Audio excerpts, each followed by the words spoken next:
to? Nasaan na ba yung si Katrina? Abay, tignan mo doon sa salas. Nagse-cellphone na naman yun. Talaga naman. Katrina! Katrina! Katrina! Nandyan ka lang pala! Aba, alam mo ngayon ang uwi ng iyong lola Clara galing probinsya. Abay, maanong kumilos ka naman diyan at tulungan mo ako doon sa kusina. Hindi yung puro cellphone, TikTok ka, Katrina. Abay, hindi ka na maaasahan. Katrina, sana naman kapag may ganitong mahalagang okasyon, nakakatulong man lang kita. Hindi yung puro cellphone ka. Eduardo! Eduardo! Tignan mo tong anak mo? Katrina, makinig ka sa sinasabi ng nanay mo, ha? Kasi nga, pinamimihasa. Hinahayaan nyo nga ang mga kabataang yan pa ang manalo kaysa sa inyo. Siya na lang ang gawin yung magulang. Totalin na dadaig pa pala kayo. Inay! Andyan na po pala kayo. Mano po? Amin na po yung mga bitbit. Teka lang, Nay. May kulang. Asan ang tatay? Hay nako, ang tatay mo ba naman? Mas gusto pang kapiling ang mga alagang baboy at manok kaysa bumiyahe ng malayo. Kaya ito, mag-isa lang ako. Hays, talagang hindi nyo na ho napilit. Di bale, Katrina, huy, mag-bless ka sa lola mo. Bless po, Lola. God bless you! Palambutin na sana yung ulo mo, Katrina, ha? Elsie, ihanda nyo na ang lamesa. Aba, sa layo ba naman ang binyahin ko? Gutom na talaga ako. Okay na to. Oh, Nay! Nandiyan na pala kayo. Abi, nandito na pala ang pinakamaganda kong biyanan. Mano po? Gutom na ho pala kayo. Tara muna sa kusina. Kumain na muna tayo. May ginahong dito ho kayo ma-high blood sa dala kong crispy pate kaysa ho ma-high blood kayo sa iya mo. Kararating nyo lang po Eduardo, huwag mo kong biruin. Kababait nyo mag-asawa, kaya ganyan yung anak nyo Inay, kumain na ho muna kayo ng adobo. Alam kong pagod na pagod kayo sa biyahe nyo. Oo nga, Nay. Kamusta naman ho ang biyahe nyo papunta dito? Aba, ay di ano pa.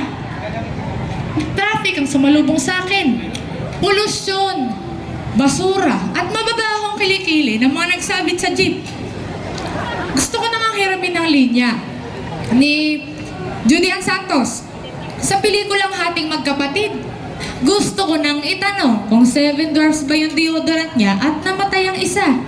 Ang askad ng kilikili. Nakakahilo.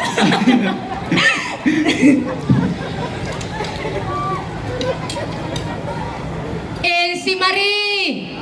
Hanggang ngayon ba naman, hindi mo pa rin makuha ang tamang timpla ng adobo? Siguro, pinuno mo na naman ang tak-tak-tak at ching-ching-ching yan para magkalasa. Inay, masarap naman ho ang adobo ni Elsie. Kapag nga ho ito ang baon ko sa trabaho, pinadadagdagan ko dahil naghihingian ho ang mga kaopisina ko. Palibhasa sarap na kasi. sarap nga ho sila sa adobo ni Elsie. Hindi kayo sanay kasi sa totoong pampalasa Kailan nyo ba naman nagustuhan ang luto ko? Kahit yung iba, sarap na, para sa inyo, hindi pa rin masarap. Elsie, sanay na sanay kasi kayo na lahat binabago nyo. Kagaya ng pagpapalaki nyo dyan sa anak nyo. Hindi nyo makuha ang tamang timpla. Inay, iba na ho ang panahon ngayon. Tsaka, iba na ho ang pamamaraan namin ni Eduardo, no? Palakihin si Katrina. Inay, dinidisiplina naman po namin si Katrina.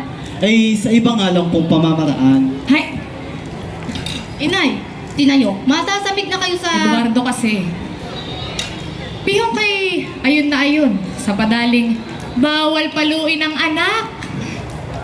Kaya itong mga batang ito, kay hahaba ng buntot, may mga panuwag. Didisiplinahin mo ng kaunti, matutokso.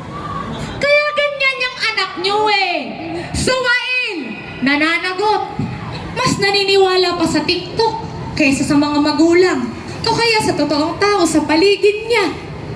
Pagkagaling pa ngang mambash sa internet o di kaya sa personal. Eduardo, ako, nung kapanahunan ko... Inay, Inay, tingnan nyo, nakakain lang kayo ng dala kong crispy patay na high blood na naman kayo. Isinadya mo atang ihain yan eh. Para ma-high blood talaga ako. Hindi naman, Inay. Love na love ko ho kaya kayo. Huwag mo akong bulahin, ha? Lola, may I ask? Kailan ba kayo babalik ng probinsya? Ayoko kasi magtagal kayo dito eh. Katrina!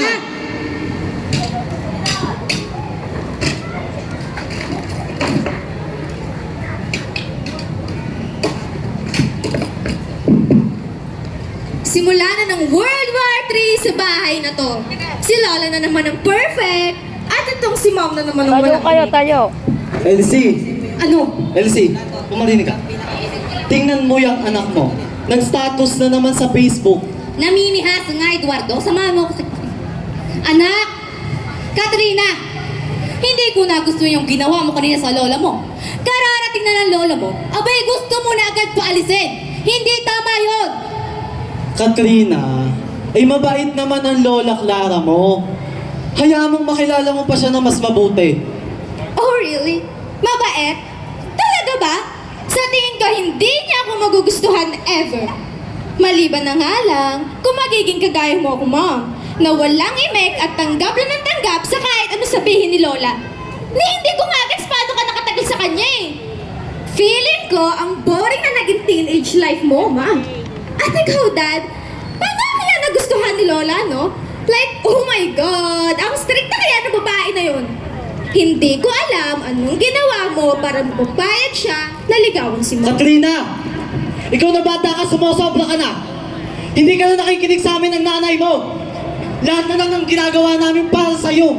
Binibigay na namin lahat ng gusto mo, pero ano? Hindi ka na nakikinig, nagiging swell, hindi ka na nakakinig sa amin ng nanay mo! At nag-post ka pa sa FB mo, Katrina. Hindi ka na makuha sa pakiusap. Pinandidilatan na kita kanina ng aking mga mata. Wala ka man lang kakibo-kibo. Para kang tuod na nakaupo. Katrina, sana pala nung panahon ko na lang ito pinanganak. Hindi pa uso yung internet connection na yan. No way! Kontento na ako maging Gen Z. Dagdag pa dyan yung nanay ko sing higpit ni Lola. Aba, Eduardo! Nagigigil ako dyan sa anak mo, ha? Pag hindi mo yan pinagsabihan, ako na magdadala ng sarili ko sa bantay bata, ha? Aba, Elsa Marie! Bakit anak ko na lang? Sino ba nagbuntes? Ako ba? Ikaw ang gumawa!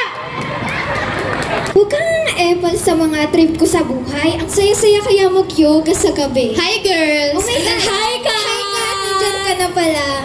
OMG, sis! Ano nang nangyayari sa bahay nyo? At saka anong meron sa status mo?